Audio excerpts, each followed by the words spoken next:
last year, we've heard about layoffs. Many of them came from the tech industry. The latest job cuts came from Paramount Media Networks.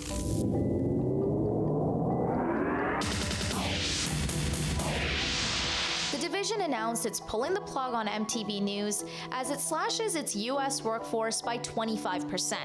Even though the media giant has been successful in streaming, in a memo the president cited pressure from broader economic headwinds. So it's bye-bye for MTV News. Why do bad things happen to good people? But they're not alone. Other streaming platforms have also felt the pinch.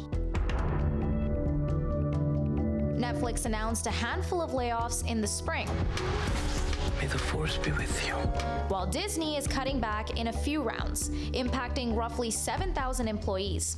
The move came after it lost about 2.4 million subscribers on its streaming service earlier this year. You know, going from Blockbuster to having Netflix to having a whole bunch of different options to choose from, and that continues to change for us. And so as long as we keep changing what we want to watch or thinking about doing different things, that consumer demand is going to change, and that's going to affect how these companies work with us. Now let's move on to a different sector.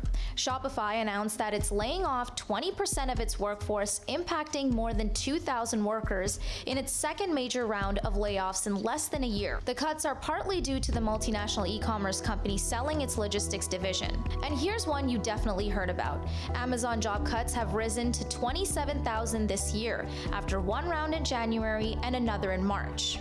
But those were in addition to the cuts in 2022, and it was all to rein in costs. But why are so many companies downsizing? And one of the reasons is because there's a shifting onus of responsibility from the employer to the employee for their skills development.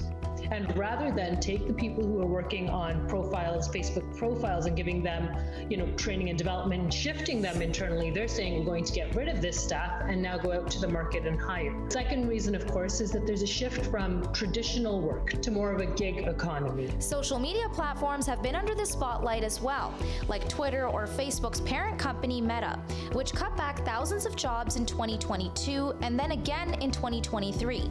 And Microsoft laid off 10,000 people in January, along with roughly 500 more in March. But despite these layoffs, according to some experts, Canada has a really strong job market right now. Right? Unemployment rates are at near record lows, around 5%. We have about 20 million people working in Canada right now. Another million people are unemployed at any point in time. So changing that up with a few thousand workers isn't that noticeable on that big picture level. Those are only a handful from over 600 tech companies that have been downsizing, and experts anticipate that more cuts may happen over the next year.